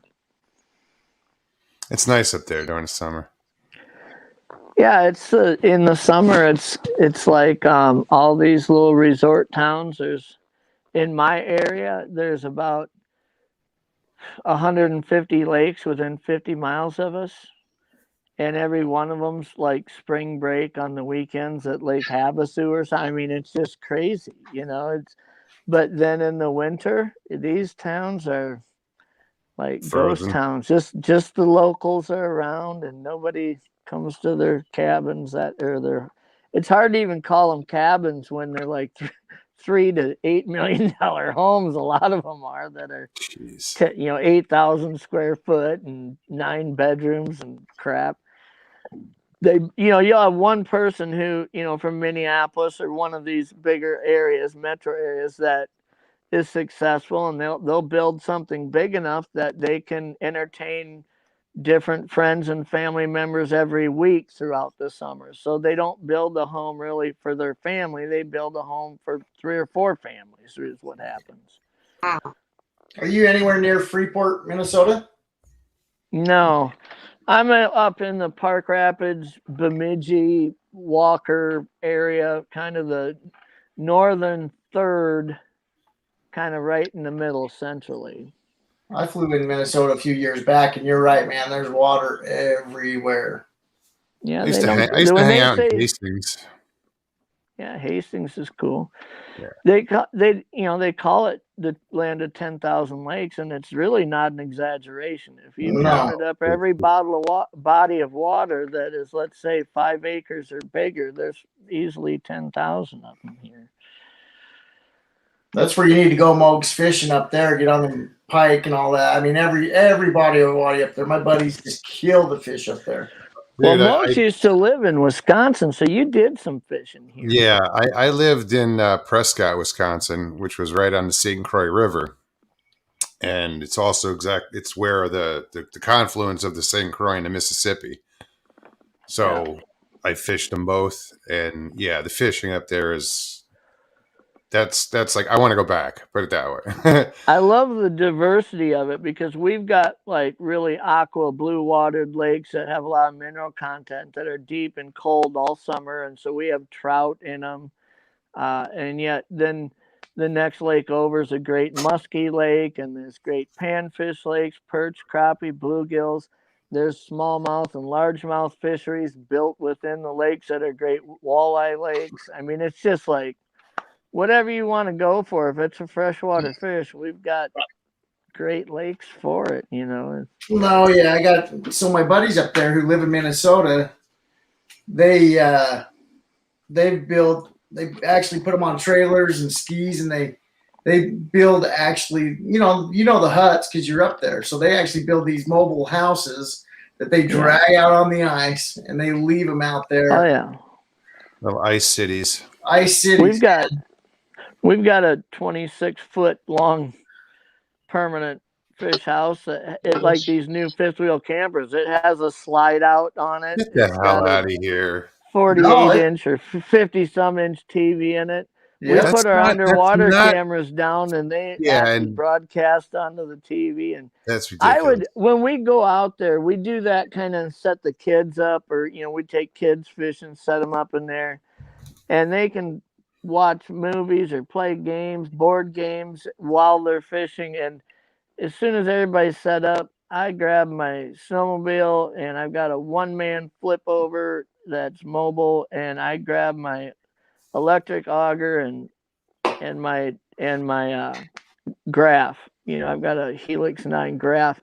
I don't mess with cameras and side scan, and I would rather just go drill a line of 100 holes and put some tip ups, just start hopping them one to the other until I figure out where the school is. I don't like cheating, so to speak, when it comes to ice fishing. I know, but when I was out there and I was like looking at what they're building out there, you would be like, it is so impressive. Some of the ice houses that you guys build up there and leave out there. I was like, this is nicer than my fifth wheel. I mean, they're amazing. And people don't understand the thickness of the ice and the weight that it will support too. I mean, our ice, I've got a 36-inch long auger bit on my power head, and I'll have to put a 14-inch long extension on it because the ice will get 36 inches thick on some of these lakes come February. Oh, yeah. I've driven my truck out on 24 inches, 18 inches of ice. My diesel truck. I mean, it will hold it. Yeah. No problem. You ever been ice fishing, Bat Mom? Yeah, I was going to say, give Bat Mom a chance, Steve. tell her story. Yeah. Give her a shout. We've been all been Yeah, talking about fishing and hunting and northern and blah blah blah blah. Let's give the lady a chance. Do you like to be Do you addressed got as anything to Bat say? Mom or? My name, do I like being called Bat Mom? Is that what you said? Well, I'm just like if I was to say, hey, I was to have a conversation with you, would I keep addressing you as Bat Mom, or is there something you'd prefer more? My real name's Tessa. Oh, okay. Yeah. But either way, I don't mind. I answer. So what do you do for fun and when you're not working and slaving with the kids? You got one day for Tessa. What do you do? It's a good question. I don't know. I don't. Never had always a day before. Yeah, it's Been so either long, huh? cooking or cleaning up. Yeah, but pretty soon they'll be out of the house, and then I'll be sad that I don't have to clean up after them. Yeah. That's not. I'm at that stage. Like I'm at that lying. stage. I'm very excited. My boys are 16 and 17, and where they're already talking about where do they want to go to college. And my oldest says he wants to fly jets and go to the Air Force Academy, things like that. And I'm just thinking, oh, it's cool to hear them talk about that, but yet I know how fast the first 16 years went. I know that these last 2 years are going to be like that. And as a parent, you can probably attest to this. I mean, it was a big adjustment for me when my boys wouldn't just come, sit on my lap and let me put my arm around them anymore. That wasn't cool anymore once they got to a certain age, right? And now it's like at 16 and 17, I'll be talking to one of them about something they're dealing with, and we'll have a great dad talk. And afterwards, I want to give them a hug, and I feel like, gosh, I can't really do that because it's just not comfortable for them or whatever. And now the thought that they're going to be gone, it's like there are days when I really revel in the idea of the freedom of not having kids at home, but yet I realize the realistic impact it's going to have on me. That my two older ones are 17 and 17 and almost 16, and that's pretty neat what your son wants to go do. My oldest is a tree hugging hippie, and she wants to go get a motorhome and drive around the state. Great, but then it's like, well, what are you going to do for money and gas? Oh, okay. I don't, they don't, and it's dangerous. It scares me, but I want her to go and have adventures and stuff. But I want her to have adventures where I can control and make sure she's safe, like in my bubble. Yeah. It's too much being a parent. It's too my scary. my youngest, he's 16 and a half, really good fisherman. I mean, he'll actually do some guiding with me. We do some guiding in our area. And when he talks about college, he's really smart. I mean, he's got like a 3.8 some grade point average. He could really go do whatever he wants to do. He's got the right personality, but he just seems like, I don't really know what I want to do. I said, I'm tempted to just buy you an $80,000 Ranger boat and a brand new Chevy truck and say, go fish tournaments. Because I'd probably spend more than that on college, and I'm not so sure you could make any money after college. I know you could probably go win some of these tournaments and make some really good money, and probably have a lot more fun doing it. But, I don't know. It's fun. I don't want to be the parent that tries to live vicariously through their kids by steering them in a direction and telling them you should be doing this. I want them to make those choices. And mistakes. But, yeah. Mistakes is what you learn from. Yeah. It's the only thing you learn from. And no matter what I tell my kids, they don't listen. They do the opposite like I did. So it's apple doesn't fall far from the tree. I just tell my boys. All What? right. What do you mean? Well, it's just saying. You just said they didn't listen like you didn't listen. I was an amazing child. Okay. I listened and did the opposite. My parents said, "Don't listen. Don't, go party it up," and I did the opposite. Yep. And I also walked in the snow to school every day with no shoes on. So I thank God often that my boys have not blazed a trail similar to the one that I blazed in high school. And I just say that because we live in a different day and age, back when I was in high school in the late 80s, if two boys were pissed at each other in high school and they were going to go have a fist fight behind the Dairy Queen after school, 100 kids would go stand in a circle and two boys would fight and somebody's going to win and somebody's going to get their ass kicked. But nobody worried about anybody pulling out a gun or a knife or any of that bullshit, right? That didn't happen then. And we don't live in that time anymore. You can't live your high school life the same way that we lived it when we were younger. The bonfire parties at an abandoned farmhouse or gravel pit somewhere with a keg. You do that now and, it just turns into violence a lot of times. It's just a different culture. Different too. Back then, the police handled things differently. Mm-hmm. They'd be like, we used to party on an abandoned bridge, and they would come by, guys, you got to leave. They wouldn't harass. Yeah. Now they'd have everybody at gunpoint on their faces, trying to figure out, if anybody's a threat to anyone else. It didn't used to be the case. Well, that's funny that across so many thousand miles ocean, the exact same thing here in Northern Ireland. You get out of order back in the old days, and the police came and they give you a clip round the ear, and they delivered you to the house and said, go in there and, think about what you've done. There was none of this carry on about arresting you or sending you to jail or whatever. My dad was a cop, his dad was a cop, and his dad was a cop. I was raised by cops, and it's just changed. Yeah. It's changed. There was an 18-year-old girl who just had a baby. I think she's a couple months old. This happened the other day where I'm at. And she's 18. She went to a school that she obviously doesn't go to fight a 16-year-old. And she ended up getting shot and killed by the school police officer. Oh, yes. That was 2 days ago, 3 days ago. It was recent. Yeah. But see, are you mad at the stupid thing of her going to a school that she doesn't belong to and trying to fight a 16-year-old, or the police who why does she have to get shot though? I don't know all the facts. She was driving away when she got shot too.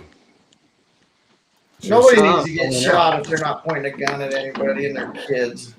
Well, the problem with today's society is that because, I support people, and I understand that where I live is a little bit different than if I lived in, let's say, Miami or Boston or something, right? I mean, we're a little bit more in the Midwest here, but, there's a lot of times where I open carry, but, that's my choice. And I respect other people's choices. I also understand that being a police officer is extremely difficult now compared to how it used to be, because I look at myself as someone who will often carry concealed. And let's say I'm in a parking lot and I see a guy come out with a gun and rob a woman, and he's threatening to kill her if she doesn't give him her purse or something.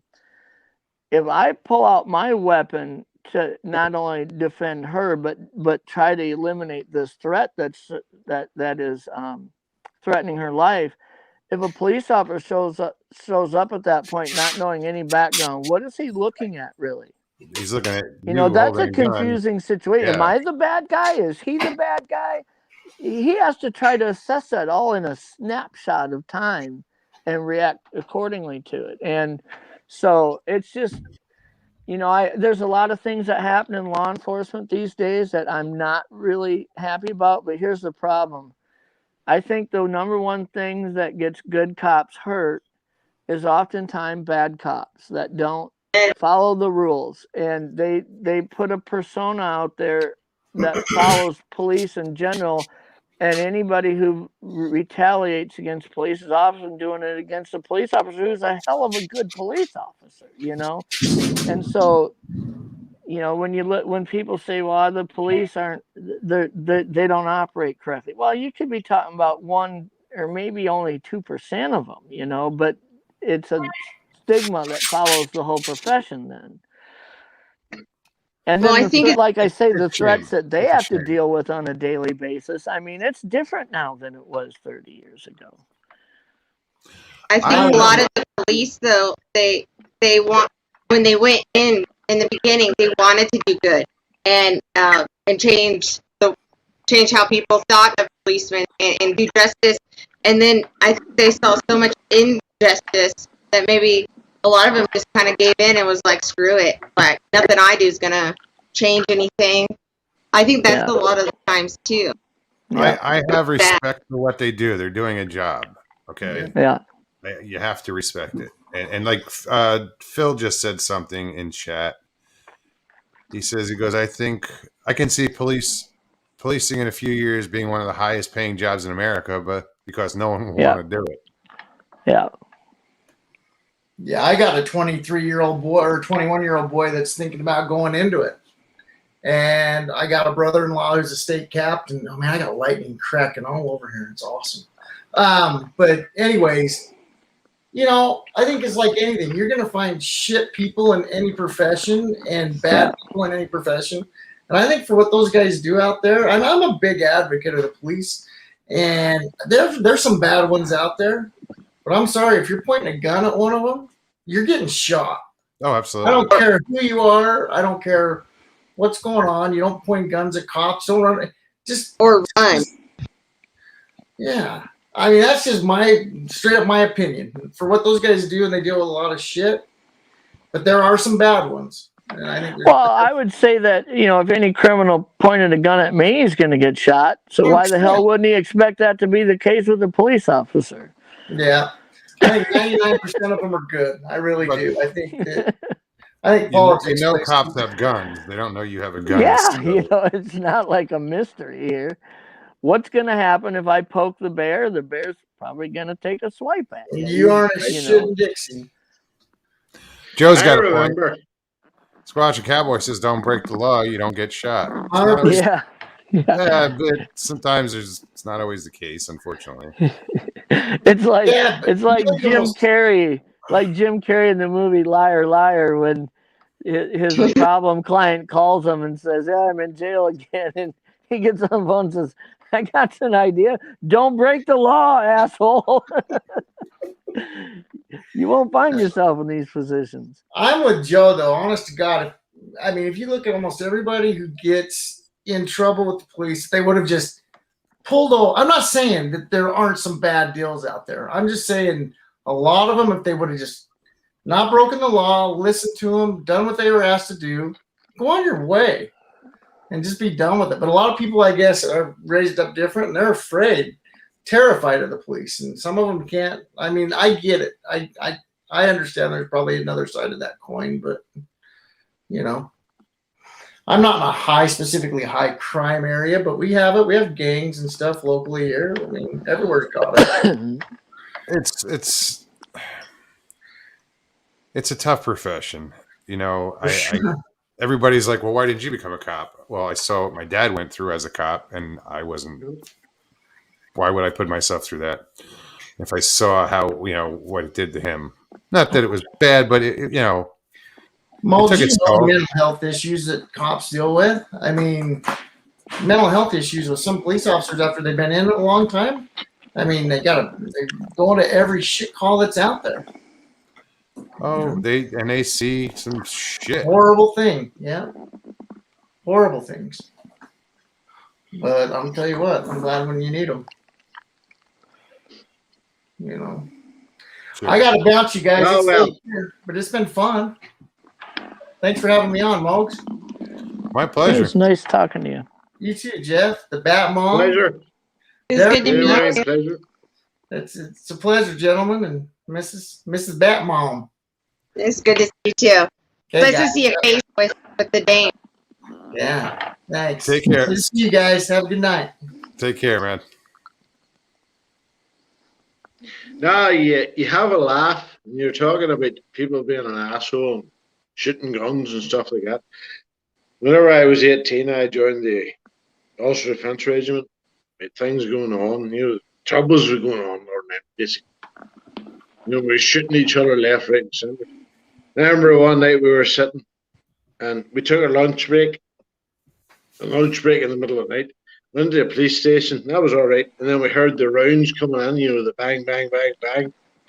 And the thing was, with that police station, you had to leave your rifles, your weapons, as you came in the door. And this cop came out, he just lifted 2 revolvers, and he just opened the fucking front door of the police station. He just walked out the main street, and he just bang, bang, bang, bang, bang, bang, just a Western.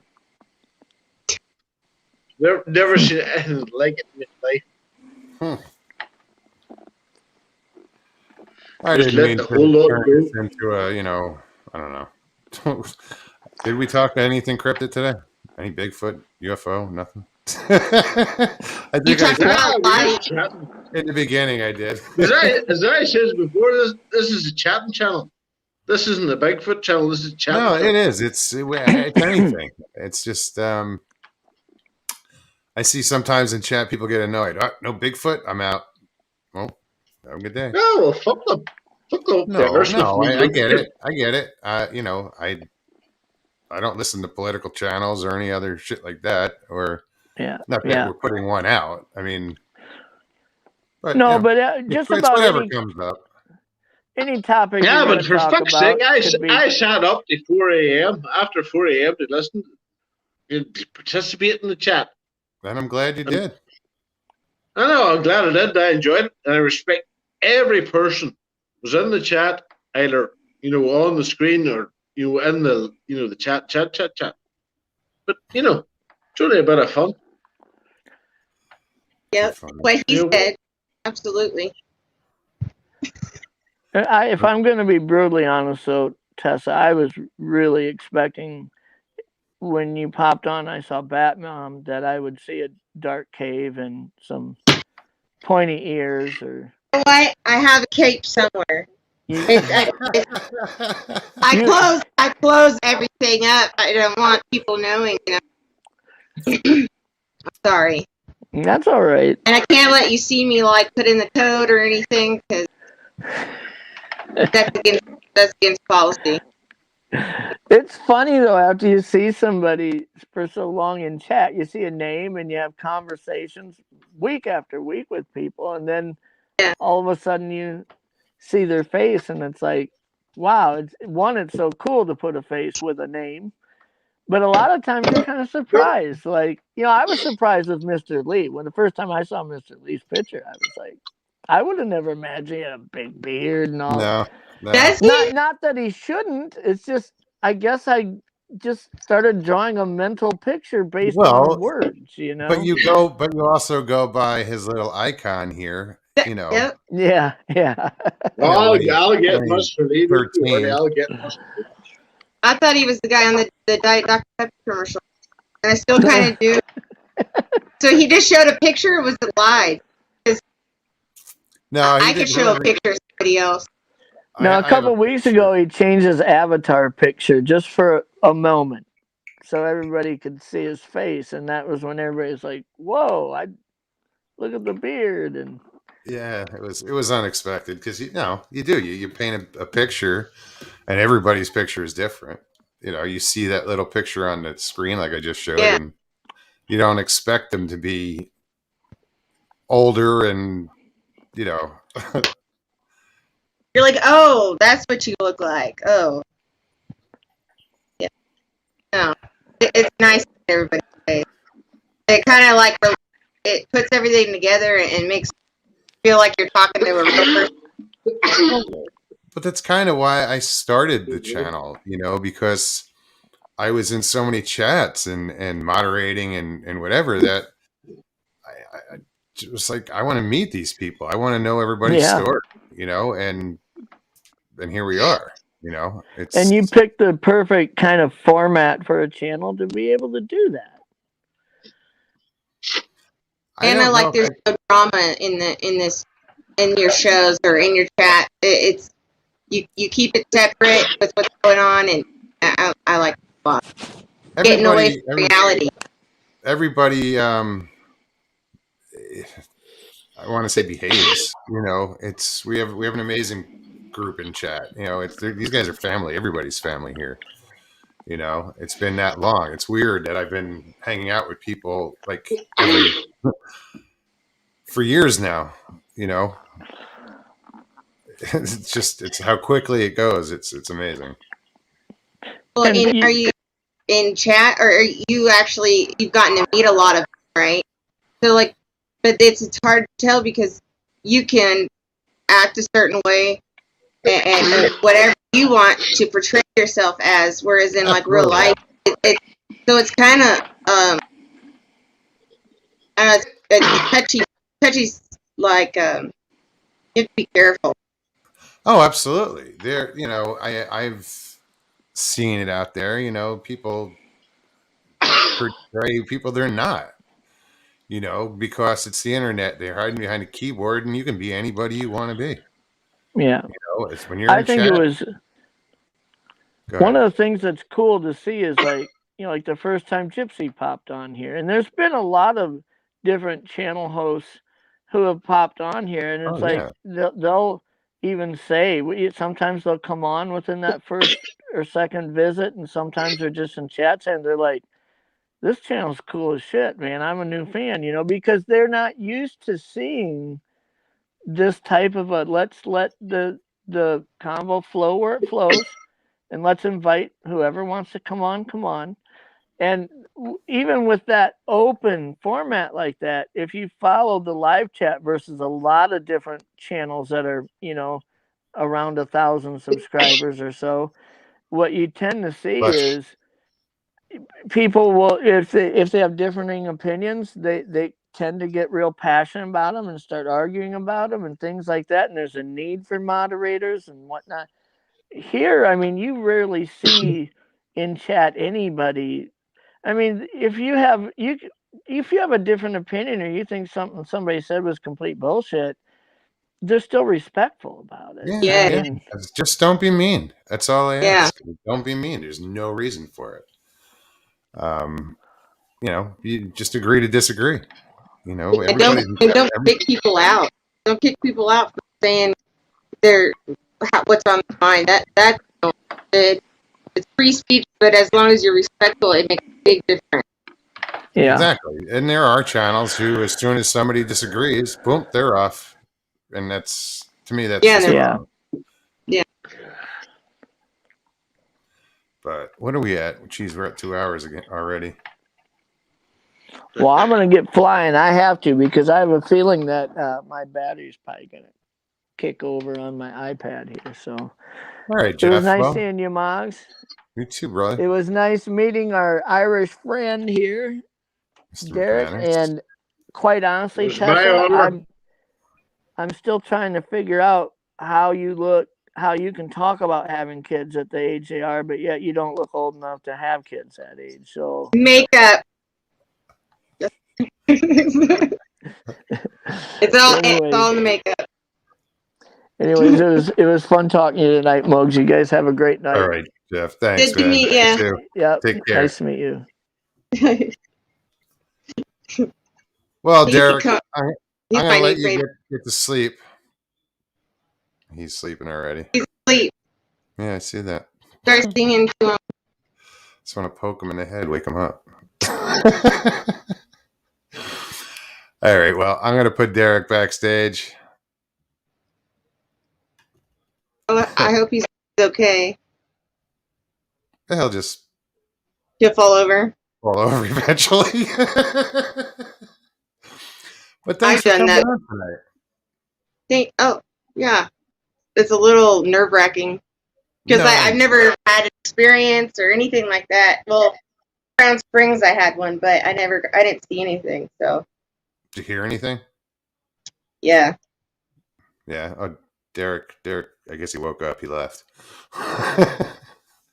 Where So am he's I? okay. I thought I was worried. No, there was a whole bunch of like all of a sudden coyotes would like started going off, and then you hear one cry, and then you heard him cry and then yelp, and then you heard a huge belly laugh, like deep belly evil laugh, and Really? everything went silent. And then I was told, get in the car now, get in the car.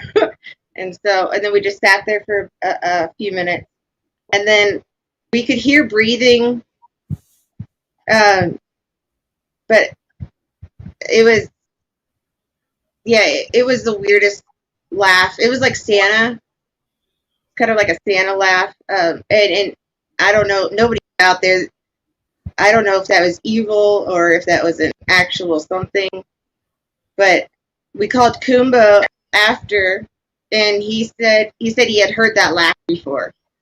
Really? And like he was able to mimic that laugh like perfectly. So I don't know. So but- you were like, "That's it." Yeah, it was like my stomach dropped, and I was like, "Holy crap!" Yeah. Yeah, That man's got some stories, Kumbo. I don't know how he remembers them, even other people's stories. Yeah. It's crazy. Some people can remember stories like that. I have to hear something like 3 times before I remember it. I have like selective memory, I've noticed, because like I'll remember like the tiniest of details and somebody's color shirt, and I'm like, oh yeah, I totally, and be able to do that. But then there's times that You don't remember what you had for breakfast. oh, that's normal. That's the everyday thing. My kids ask like, how am I able to work? Because they'll start talking to me, and I'll keep asking them like, what? And they'll repeat it, and then I'll still not, I won't even remember it. And I don't know what that is, but it does sound like Charlie Brown. Like, the womp womp. Yeah. Yeah. So I don't know. I just figured I hit my head or something. I don't know what that is. Well, I am gonna call it a night. Yeah. I can put you backstage if you want. I'll be Yes. back there a little bit. All right. Yeah, please. Thanks for coming on. If you want to say goodnight to chat, now's the time. Good night. I'll see you guys. See you later. Thanks. Well, guys, another Thursday night down to, I was going to say drain, but that's not that what I wanted to say. In the books. Thank you guys so much for coming out and hanging out tonight. Everybody that came on, that was awesome. Everybody in chat, Sean, good to see you again. Be sure to check out, Sean G, Chasing the Truth, and thank you again for everybody that did subscribe. That was awesome. Check out Leslie over at Cryptids Canada. I love listening to her stuff. And Danny Stanton, check out his channel. Just support each other's, guys. That's what I'm here for. Is I think you guys know that. Anyway, I'm babbling. But I will see you guys Tuesday. I will be back with Iron Dogger. I look forward to those shows. And if you had a good time tonight, if you enjoyed the video, please hit that like button. If you're new, subscribe, share. Not that many people do that. Yeah, that's about it. All right, guys. I will see you tomorrow night somewhere in a chat, I'm sure.